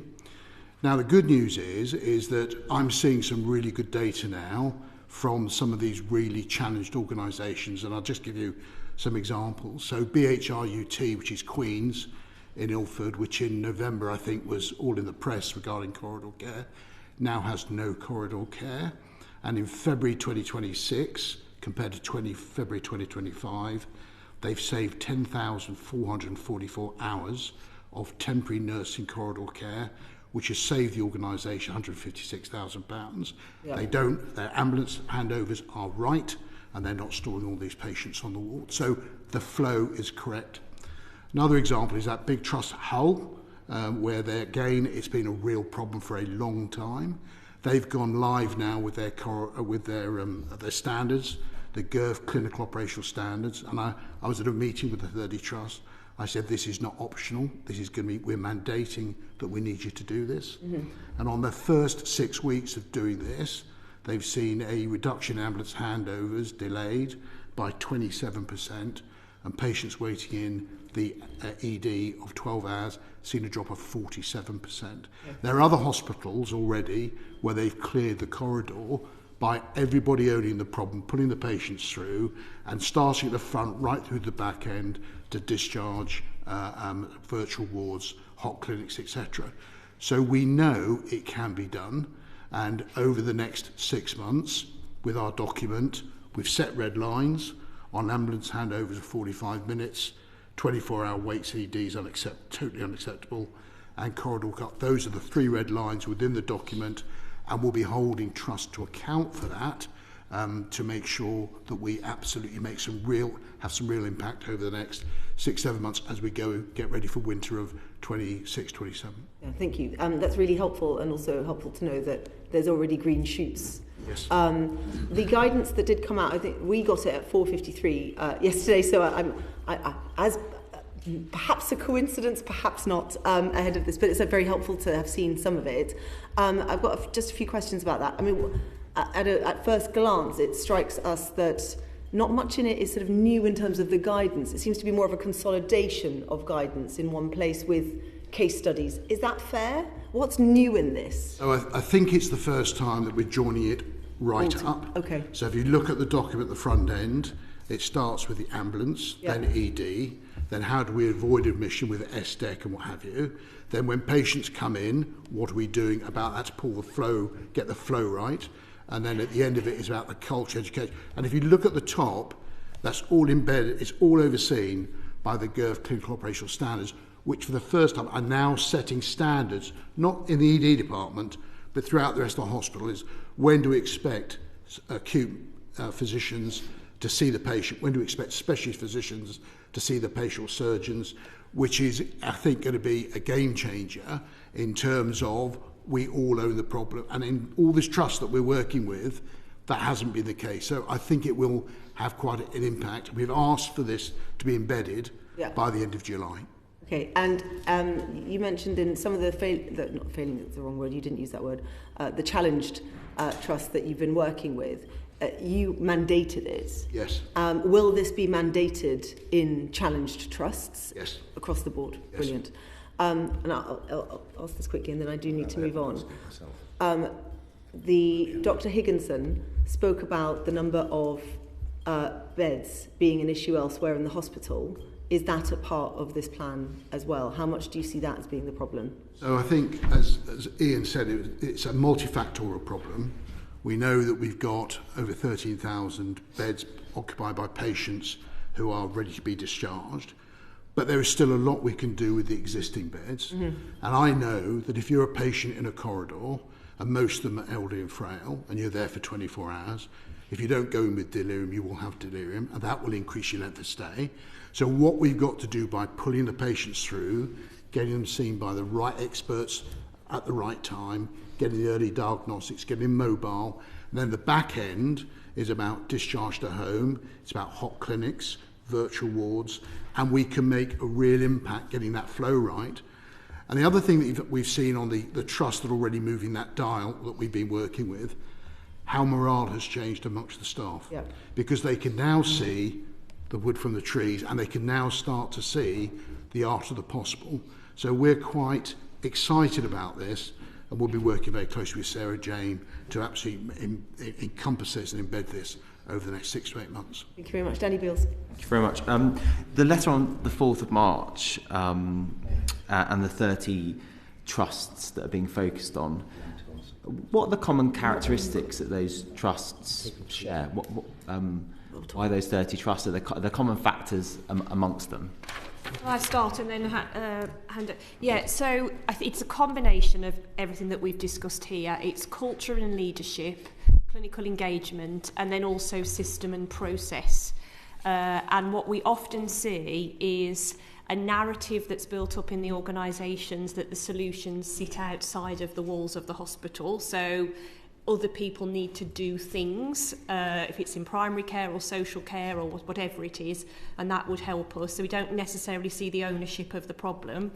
And in building on that, sometimes the ownership grows and is there, but then people are struggling for what the actual solutions are, which is one of the reasons why we've tried to bring everything together in this single guide, so that we can help people with, there isn't, I think you're absolutely right in saying it's not necessarily got lots of new content. That's one of the things about this, is we do know the solutions, we need consistent application of the things that work. So it's those things together that we need to see to be able for it to move forwards. Conversely, if you go to the ones that don't have corridor care and get really good 4-hour and 12 perform, you see the absolute reverse. You see the execs in the really owning it, they understand the data, they've got the systems and processes, they use the data really well, the governance and everything else. So you don't need to even go now and visit the trust to know what the issues will be. There's such consistency in the group. That's how you selected the 30, those characteristics, or those are the characteristics you saw after selecting them based on the data that you'd seen? So the 30 trusts are based on lots of different data points that we've got available in terms of how many patients are in the hospital that aren't in a bed where they need to be, but also our 12-hour data. I think other colleagues said that's a really good indication of overcrowding. So that's how we formed the group. That's not to say that there aren't other trusts that also do use corridor care, but these are the 30 that all of our data suggested where the problem is the most. And some of the characteristics you were defining around kind of blame or kind of fatalism to the system, and actually some of the actions that were identified in the meeting of those 30 trusts in February, things like trust executives should walk the corridors, that there should be senior leadership in discharge meetings. I mean, they do seem quite basic actions. So is this a bit of a canary in the coal mine, corridor care, that if these things aren't happening, that's quite a worrying sign for a trust more generally, if senior leaders aren't there in evenings and they're not talking to staff?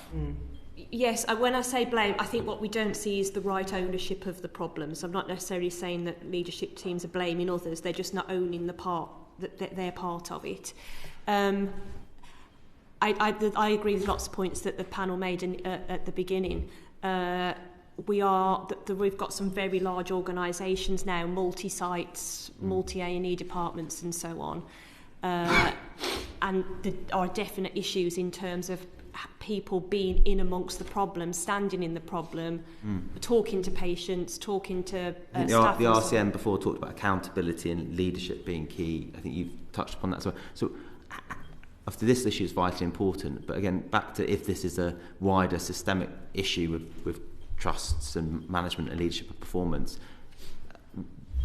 on leadership and accountability, it shouldn't take a strategy, it shouldn't take the GIRFT programme coming and say, don't do corridor. If people aren't walking the walls, if this isn't happening, why isn't this more systemically being dealt with? Who should be dealing with those problems? So I think as an overall leadership team in NHS England, we feel very strongly about the standards, the professional leadership standards of the community, and ensuring that our chief execs, our medical directors, our nurse directors, our chief operating officers absolutely see this connectivity with the front line as a key part of their job. We've done a lot of work over the past 12 months of bringing chief execs, bringing chief nurses, chief operating officers, medical directors together to talk about these challenges and issues and highlight the importance of it.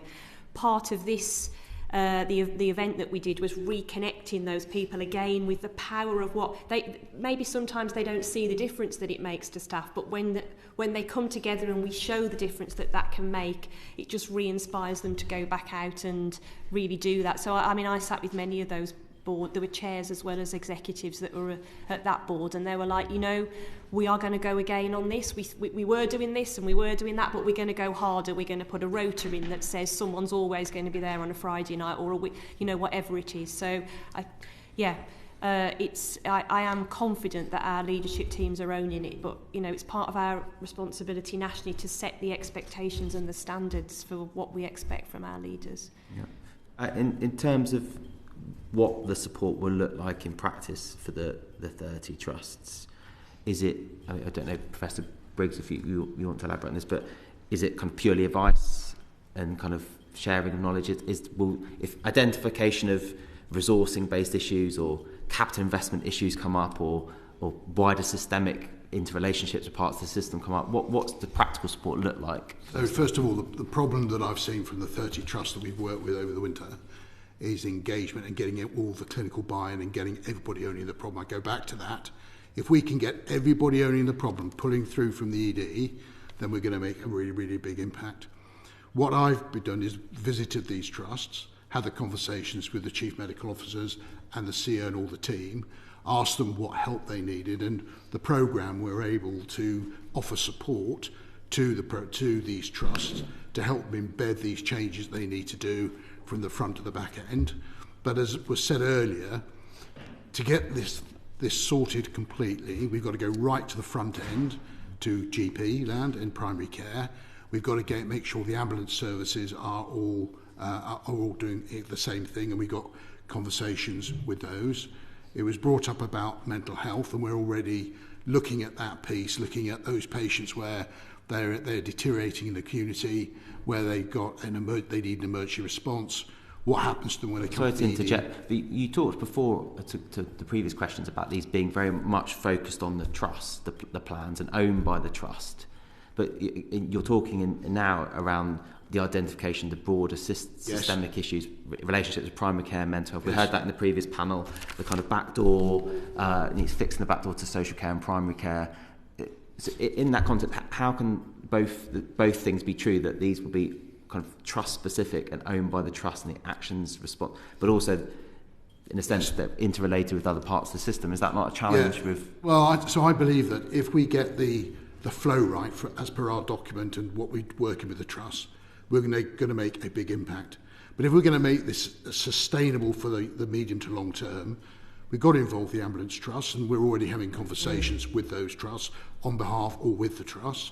We've got to go into primary care, for instance, care homes. There's always 30 areas need system-wide plans for their area based on all of those partners rather than just the trust. Yeah, they will do, but you've got to start somewhere, because corridor care to me is just first stage. You see, we will make a big impact. But then to make it sustainable, then we've got to look at what we're doing with our ambulance service, what we're doing with primary care, and then the back end, what we're doing with community services. So this is the first part. How long do you envisage the support to be in place for? So the evolution from trust to system, how long is the support package for those 30 areas? The support package we offer at the moment to the trust varies depending on what their issue is, and it is focused at the moment on the acute trust. Yeah. But this year we're going to broaden that conversation to the ambulance trust community services and into primary care, and I've been working very closely with Claire Fuller. We've been doing 24 PCNs over 5 regions, where we've had this conversation about how we bring primary and secondary care much closer together. So that conversation is happening, and I think we've got to embed that and the community to absolutely make this sustainable for the long term. But what we're doing now will make a significant difference. Very helpful. And just finally, I'm running over time, but the letter also mentions the development of a new urgent and emergency care strategy. I don't know if Sarah Jane, it might be a question for you. Why is this strategy needed, and how will it be different or add something to the existing strategies and for instance, the model for A&E, the A&E model guidance? How do you go beyond that? Yeah, so the Model ED is essentially codifying for everybody what the higher performing emergency departments already do, and it's just trying to set that out in a really clear way so we can make sure that we standardise. The UEC strategy that's referred to is something that's been worked on as part of the medium term and from the 10-year plan. We've not really made a significant change in the way that we deliver UEC services over the last couple of decades, essentially. There's been lots of incremental change and in different ways of working. This strategy is looking at much more fundamental change. It's not it's been worked up at the moment. It's not even in initial draft stage at this point, so it's not going to be out for a while. But that will look at some of these issues that we've heard more broadly in the first panel about the way that patients access UEC services, how we can look after frail elderly people in a different way, some of our discharge models and working with social care, etc. But to go back to Tim's point, we own today's problem of corridor care now and don't think that we need a new medium-term strategy to resolve that. We do need one to get back to the delivery of 95% on 4 hours, which if we could achieve that, that would mean that we wouldn't be here having a conversation. It would be a very different, much more exciting one for patients. Thank you very much. Thank you. Chair, may I respond to another part of Mr Beale's point, which I think was a really good one on, it seems quite basic. And one of the things that surprised me last winter coming into post as Minister and having worked previously in the system was why did certain things happen?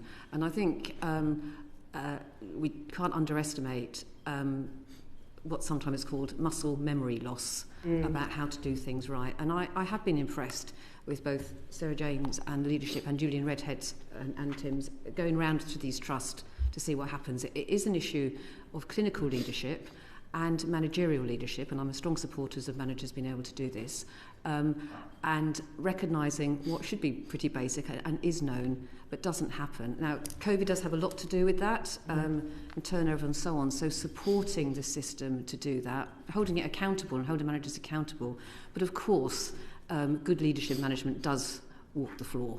And as Nicola Ranger quite rightly said, does understand what's going on at 10 o'clock at night and does give hope to staff as well. And I think that is a fundamental part of the sort of managerial framework to support managers in the future about what good looks like and be able to demonstrate clinically that this is not normal. It can be done. It is done very well in different places, which is why some of that going in and challenging that clinically, but giving that hope and that support to say, this is what we're trying to do overall, because it does look then, as you say, pretty basic. The fact that it needs to be said demonstrates really where we've been. Yeah, thank you very much. Andrew George. Thank you very much. I mean, it's a good segue into my first question, which is, I mean, if we're basing this on managerial leadership, I think was the expression you used, Minister.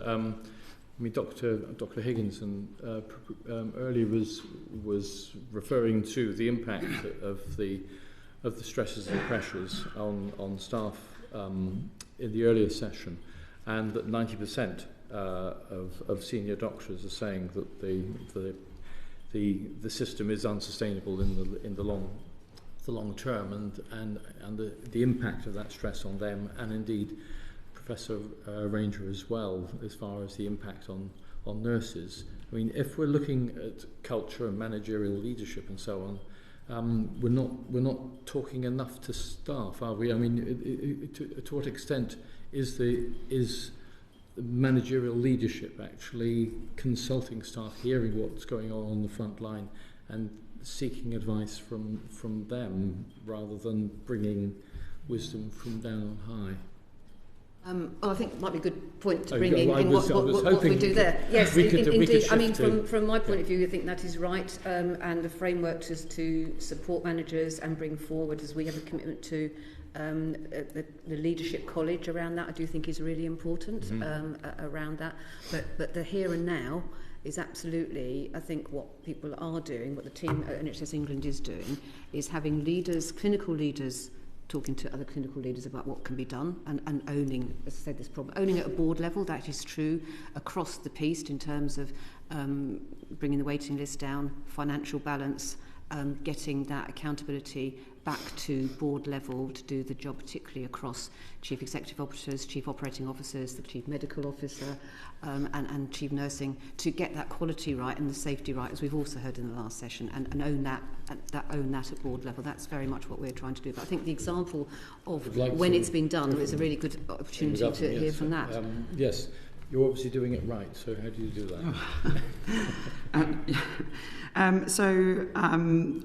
Our journey started about 3 years ago, so this wasn't a quick fix. When I started 2.5 years ago, we had been in the media about our 28 bedded corridor.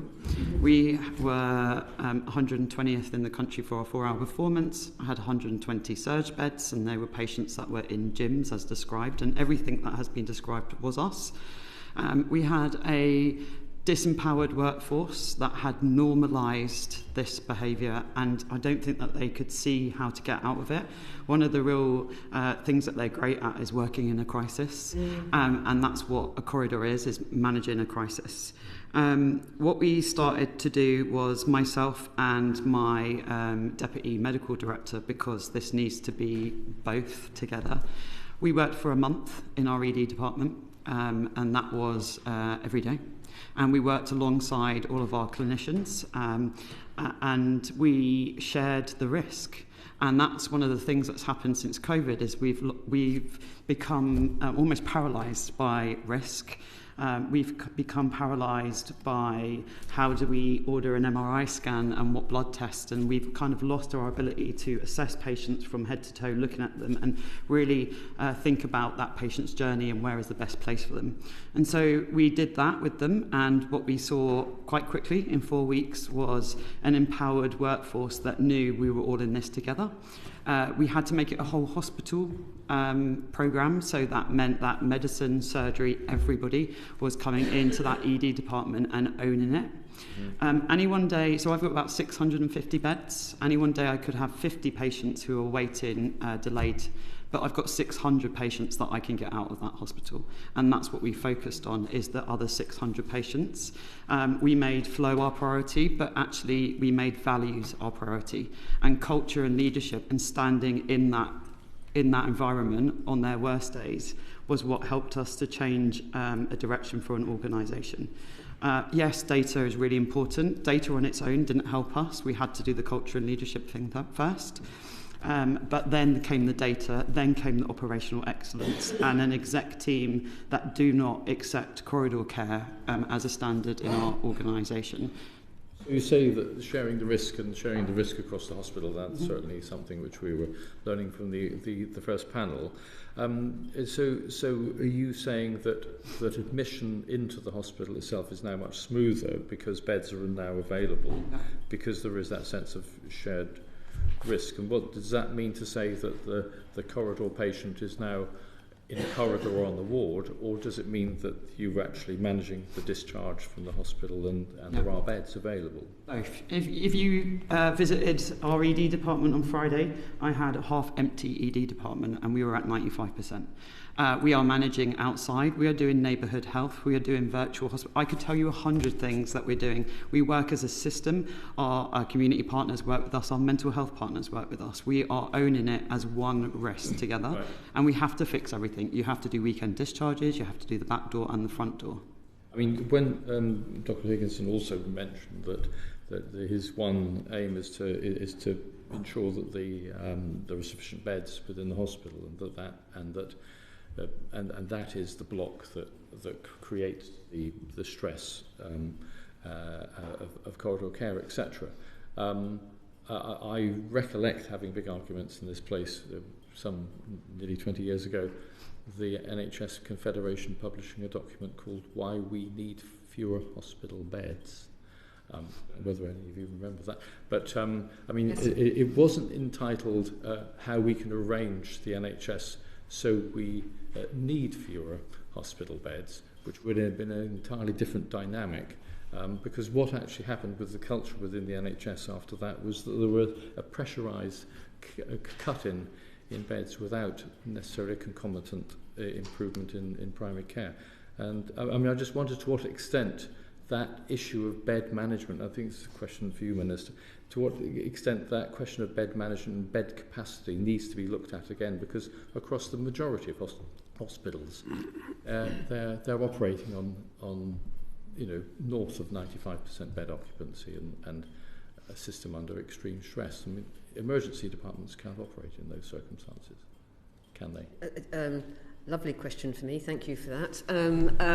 Look, this is a subject of much academic and clinical and managerial discussion, and I am going to lean into some of my colleagues. If you've got, I mean, it's worthy of a time itself. Right now, I do remember that time I was on a board of a primary care trust during the noughties, and in Bristol system famously moved to the Frenchay Hospital and the new hospital at Southmead, and there's been a long-standing issue around whether beds that moved at that time, and it's politically contentious as well, just thank you for that, whether the right number of beds are in the Bristol system. It is 20 years ago, and of course it is important, and through that time NHS England as an independent body has also had its assessment about whether that's the right number, and generally 95% is always felt not to be a good level. It's been at 95% since I think about 2016-17. So worthy of more discussion as you look at the future modelling to neighbourhood, different clinical pathways, virtual hospitals, online all of that does need to be taken into account too. So I think, without making us do more new things, of course, as a minister, I'd want to be assured about that over time and to make sure that we've got the right evidence. It is a changing picture, because the situation now, even in my own health economy, is if we did do things differently, most of the people, when I visited quietly my local hospital in January to see what was happening, and absolutely, as I know many members of Parliament do, to talk to staff and see those patients. They are mainly very elderly, very frail women. Yeah. My mother is 91, she's in that category. I don't want her there either. But support in care homes at home. Mm-hmm. So we don't really want to be moving lots of these people into beds. We want to be supporting them somewhere else. So I'm very happy for the committee to talk about that more widely. I think it does, shining a light on some of that now is a helpful thing to do, and it will be different in different systems. Well, indeed, our very first report, as you well know, was on social care and on some of these issues. I'm keen we maybe don't go down this philosophical rabbit hole now, just because we do have some quite specific questions we need to get to. Am I happy? Can I pass to the next, Josh Fenton-Glynn, please? I realise time. Thank you. Just quickly to clear up some stuff that came out of the last panel, Dr. Rosie Bennion said that they're coming across quite common cases where concerns are raised, but not acted on to the point where people will then just stop raising concerns. Minister Smyth, I know kind of the basic answer, which is that this is unacceptable, but as a former NHS manager, how are we going to make sure that concerns are listened to and acted on? I mean, yes, it is unacceptable, and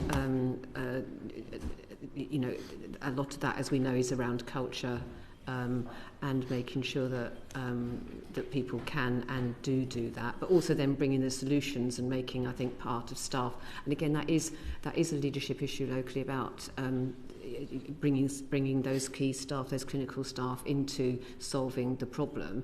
And I think, and as Professor Ranger said in the last session, when she just said we want to give them hope, and that's pretty basic, isn't it? But we know morale is very low. We talked morale about bringing them hope. She also talked about kind of a failure to measure and act on burnout.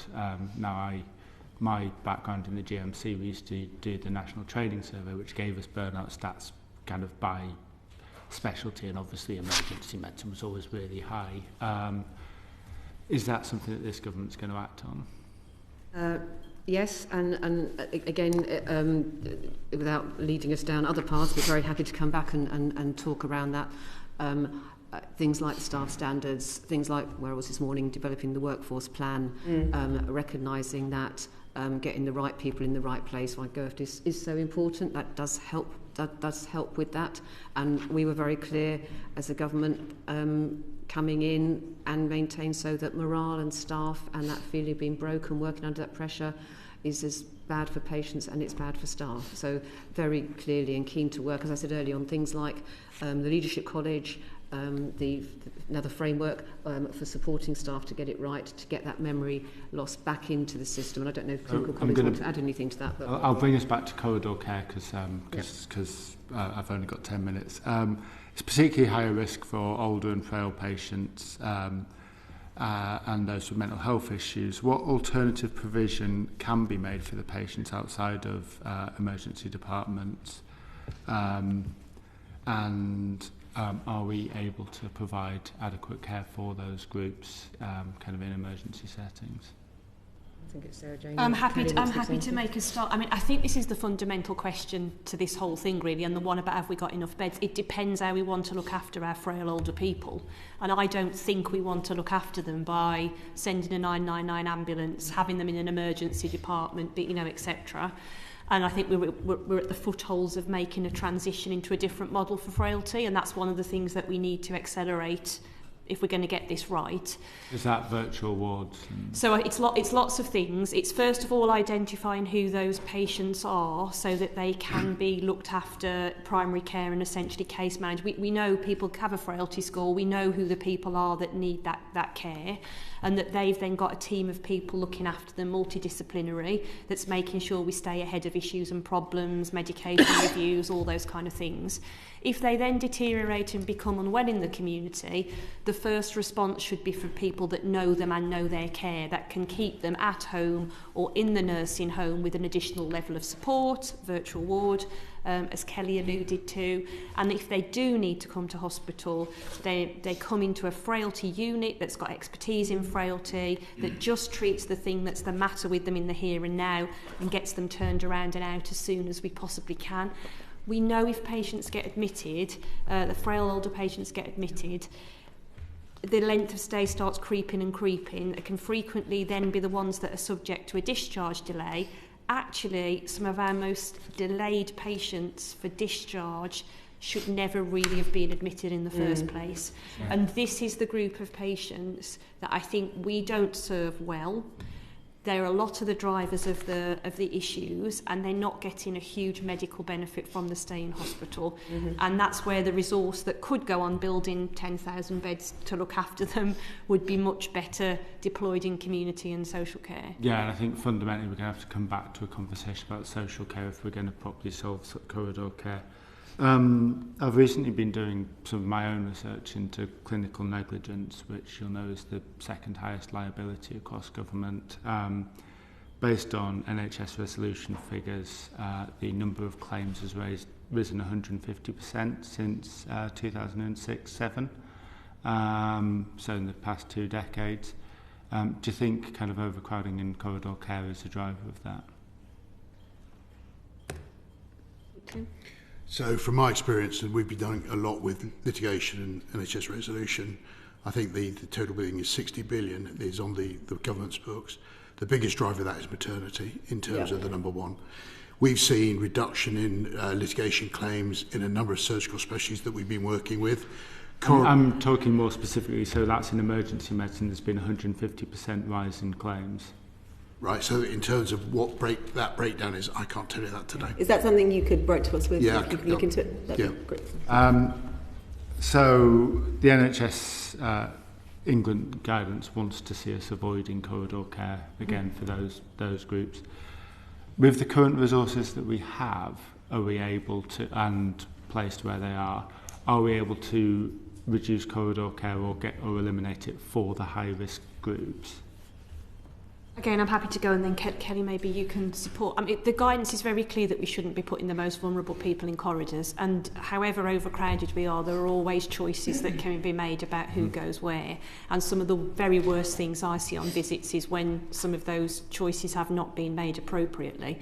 So whilst we go on the path to total eradication, we need to be absolutely focused every day on making sure that vulnerable people are not placed in that position, and that's what the principles and the guidance is getting to, is this is not okay, and it is the personal responsibility of those leading organisations to make sure that this does not happen. And I know the chief nurse community, focus a lot of their energy on this. Yeah, it's a real focus with Duncan. It's something that we talk about in our groups.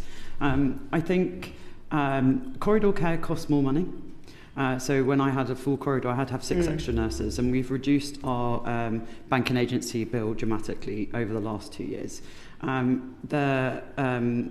It costs more money to have patients on wards in corridors, and it's less efficient. I think that you can't deny that corridor care is less efficient, and we need to fix it, but we need to fix it with all the things that people have said. So my chief strategy officer says you've got to stand at the front door and on the other side of it, because you've got to manage to fix every part of it to make it more efficient.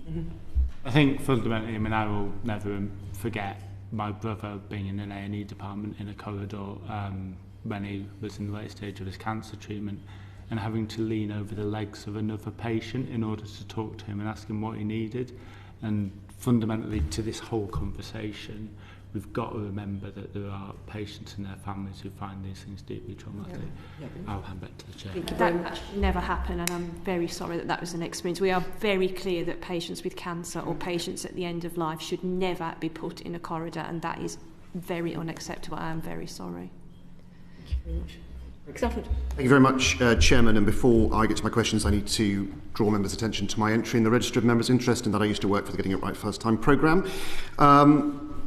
Ms McGovern, putting leadership aside, and there are some questions around what action on sanction the NHS leadership is taking with trusts that seem to have leaders that don't even do the basics, what are the practical steps that your department took to ensure that we've got the outcomes that you've got? Ms McGovern? Oh, sorry. I was on the government. I went into a trance then. So, practical steps. As I said, we made it a whole hospital programme. So we started with, why is the 4-hour standard such an important standard? Anyone who stays in an ED department after 4 hours, their life expectancy changes, mortality, length of stay. And we really brought it back to, this is your mother, father, brother, sister in that corridor, and you wouldn't want that to happen. And once you start talking to clinicians about the real patient in front of them and not the performance number, and change your language, that really starts to change the way people see things. Nobody wants to come in and do a bad job. And actually, if you can show people a different way of doing something and that a different hope, they will go with you. Practically, we did a lot of things. We changed our assessment areas. We changed our criteria. We made sure that all of our consultant body, when they were a specialist, had to come down to the ED department and help our colleagues in ED if they needed them to make the decision. We leaned into radiology to make sure that they were doing the scans in time and had a turnaround time. We called it internal professional standards, but we changed that language, so we said it was a buddy system. We walk the corridors day and night and weekends, and we show from the execs down to the lower, any member of staff, that we're all in this together. There were many things that you see up and down the country. When people come and ask me what we did, I have SDECs, I have assessment areas. Everybody is doing the same thing. Ultimately, you have to change the culture and the leadership. And until you do that, nothing is going to change. I suppose that then brings me on to my next question about how sustainable your changes are. Because, you know, to paraphrase Mike Tyson, everyone has a plan until you're punched in the face. Yeah. You know, if some other crisis were to come along, how sustainable do you think the changes you've made are to deal with that crisis? I tell my team change happens fast. So change happened in 4 weeks for us, but it was the sustainability in the embedding. So since November, we had to go into our corridor 3 times, and that was for the 45 minutes. We've been doing this over a number of years, and we are sustaining it. We are improving. We were one of the worst in the country. We're now regularly in the top 5 of the country. While there are not going to never be a day that we're not in crisis, what we do is we're able to work ahead of a crisis. We don't work in that moment. It's not practical to be always firefighting. And what we've allowed all our teams to do is take a breath, do their roles, think about when a crisis hits, what are we going to do? And that is all of our jobs together. The last thing, they are never allowed to open the corridor until they wake me up, and they don't wake me up to open that corridor. And it is everyone. If I said to them open the corridor, they would be really upset because they're so proud of what they're doing, because nobody wants to work with a corridor. Thank you. And I mean, I think it comes back to a point that I've made in previous panels and on previous in different things, that worryingly, often change in the NHS comes down to effective individuals, and you can't necessarily have stellar individuals in every single trust, in every single department, at every single level of management. So I think there does need to be a thought about how we manage to, maybe the Leadership College that the Minister just talked about might do that. Minister, moving on to where we briefly touched about community care capacity, what plans does the government have to increase intermediate and community care capacity? I think that is about the left shift. I think that is writ large through all of this, and to the point about are these mainly elderly, mainly women, frail, very frail people, to Sarah Jane Marsh's point, that generally should not be there. That is support to primary care. One of the things that I'm also surprised about is across the country, and we've been checking in this throughout both the last 2 winters, is the support to primary care colleagues to then support people in care homes and in nursing homes and in their home. We know, and we will talk more about this in the future, the increase in resources, and you touched upon this, has been into the acute sector, the increase in nursing into the acute sector and not into community. I think it's a 35% increase into acute sector and 5% over that period of time into the community. That tells you, as does the shift away from primary care, and my area of working was in primary care, so I'm a big fan, meant that you can't keep people there. And that for me is crucial. It's why the left shift into neighbourhoods and making neighbourhoods worse, particularly bringing AHPs who do such a fantastic job across that great spectrum of that workforce to keep people at home, is absolutely critical. And in places, and I think as we've heard from Mr McGovern, in places that is working better, and that is why it's so urgent to make that shift. Sorry, did that answer your question? I lost the beginning. It does, to a degree. I suppose if I follow up, Royal College of Emergency Medicine says that 85% bed occupancy to deal with fluctuations is the optimum level of occupancy. Do you agree with that figure? And if you do, how are you changing primary care, community care to get to that level? And I know you've set a target for something else. Is that a target that you're working towards? And if so, when would we meet it?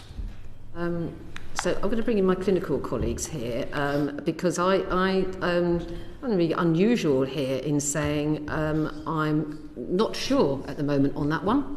Very refreshing and helpful. Thank you. The 85% has been around for a long time, and it's not been met for a very long time. I think that does demonstrate it is about resilience, it's about safety, and etc. That's why it's been there. And it's about pressure, and pressure, as we've heard, is not good for staff or patients.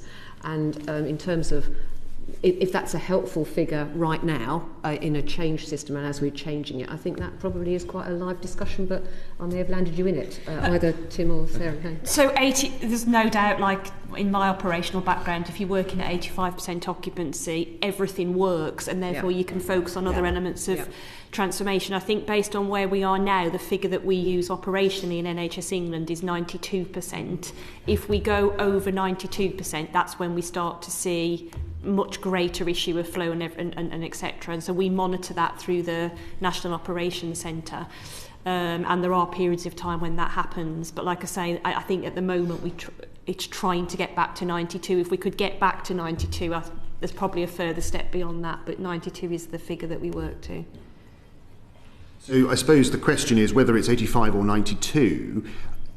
What is the department or indeed the NHS England's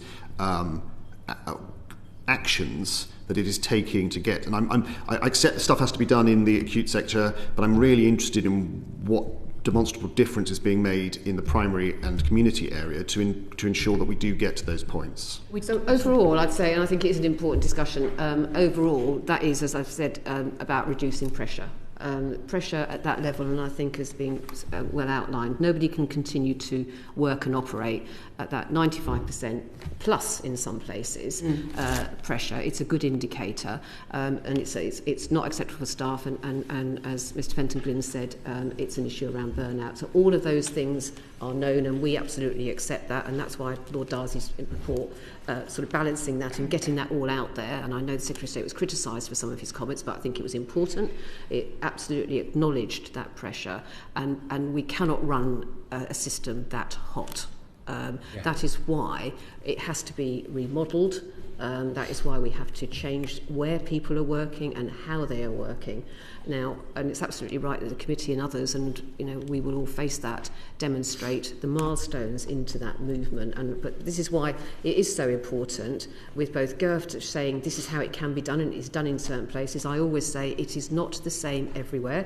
It is not bad, in inverted commas, everywhere, and not everything is bad, as we heard in the last session, even in the same place. And I think shining a light on that complexity and that variation and why it's variable, and sometimes it's variable because my city and my part of South Bristol is very different to, for example, coastal Lincolnshire. And being honest about some of that is a helpful, that might be what my son calls a politician's argument. Clinically, I think. So the NHS is currently going through the planning process, just concluding that, and one of the things that systems have been working on is the delivery of the constitutional, the planning target, the planning guidance standards via a left shift. So how are we moving some of that resource, which historically would have gone into the acute sector, to help us to solve some of these longer term challenges, and how does that then community, primary care, etc. And it's going to take some time to do. There's not I'm not suggesting you're suggesting it, but you can't just pick it up and shift it all in one go, but we need to see that transition as part of what systems are planning for over the next 2 to 3 years. And I think that should be the main focus of ICBs as they move into strategic commissioning, that their absolute focus is how they get the right services for their populations in the community, closer to home, in the neighbourhood, and hospitals are for people who genuinely can benefit from secondary or tertiary care, which is not always the case at the moment, as we've heard. Plenty of questions from that, but I think we've run out of time, so I will hand back to the Chair. So a question we I think comes from this, just very quickly, which would be useful to have the answer to. On the 4th of March, NHSE published a letter that said in the forthcoming workforce plan, you'll be considering urgent and emergency care and acute staffing models. So I feel this flows from what you've just been talking about, because if the community is going to change, potentially staffing models in EDs might have to change too. What's being considered and how? Maybe this is a question for the Minister. I think it is. I mean, that is true for the workforce plan for the next 10 years, as we look forward, has to and will reflect the change in models. We are serious about the shifts. Yeah. We think that is the way, and I don't think there's much disagreement about that. There'll be obviously disagreement about every aspect of getting it done, but I think there is now widespread agreement about that move to community, the move to digital to support, the recognition of frailty in particular, and many things we've touched on. And the workforce plan will, of course, have to reflect those shifts. Across so what you're describing is more virtual wards, but is it in terms of staff on wards? Are we potentially looking at a different mix, fewer? What is being, because it's forthcoming, but it should be soon. So I presume you know. So what are we expecting to see here in the context of corridor care and how an ED is going to look when there is no corridor care? I think what's been really clear from the session is that even if we cleared corridor care, if every hospital in the country did what fantastic examples are already doing, that's still not going to get us back to 85%, is it? You know, we are going to have to fundamentally change how the hospital looks. Yes. So what is that? Can you just give us a flavour of what exactly is it virtual wards? What are we going to be seeing in this plan that is going to, what's going to look different? Well, I think I'll bring in Sarah Jane if you want to add to that, but the 10-year plan obviously sets out the direction based on those shifts, and the workforce plan that those shifts only happen by people making them happen. So clearly, all of the work that we're talking about and the future models inform that plan. I can tell I'm not being very clear with you there. Can you have a go? So I think the question's slightly ahead of where we are. So we've got the things that we're doing in 26-27, which I think we are very clear on. We're then developing a UEC strategy where that's the changing model of care, and that will consider all the things that we've talked about here, the way patients access urgent care, the sorts of services that there are in the community. I think a lot of the things we've talked about, it's the right things we're already doing, but there's a lack of consistency in the way that they are available. So they, as Dr. Higginson said previously, they close at a particular time. So if it's like 3 o'clock in the afternoon, you might get community support, but if it's 7 o'clock at night, you go to the ED. So it's trying to make that more consistent, and then also some of the things that Professor Ranger talked about in terms of what we can do to smooth discharge pathways, particularly when patients need community and social care support and so on. The workforce then drops out of that. I think the general thrust of everything that we've discussed is we need the right balance between generalism and specialism. Our hospitals are very there's been a lot of specialisation, and it's led to some fantastic services and outcomes, but a lot of the patients that we're actually seeing come to the front door in supporting the hospital really need that general medicine, older person's care, someone who looks at them holistically. And some of the problems you encounter on your visits, Tim, are where people are looking at the heart, the lungs, the things independently, rather than having one person that will just take whole responsibility. This is echoing evidence we heard from Professor Swiss-Ritty on ageing. I think that a good example is frailty. Right?